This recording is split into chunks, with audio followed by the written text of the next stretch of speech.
dalam rangka mendukung pelaksanaan Operasi Keselamatan Selawah 2026. Satlantas Polres Aceh Utara melaksanakan kegiatan sosialisasi dan pelatihan safety riding serta safety driving kepada seluruh personel Polres. Kegiatan ini bertujuan untuk meningkatkan kesadaran dan kemampuan personel dalam berkendara secara aman, tertib, dan sesuai aturan lalu lintas, baik saat bertugas maupun dalam aktivitas sehari-hari.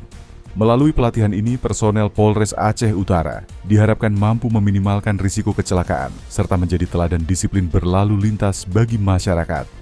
Upaya ini sejalan dengan tujuan Operasi Keselamatan Selawah 2026, yaitu menciptakan budaya tertib berlalu lintas, menekan angka pelanggaran dan kecelakaan, serta mewujudkan keselamatan bagi seluruh pengguna jalan.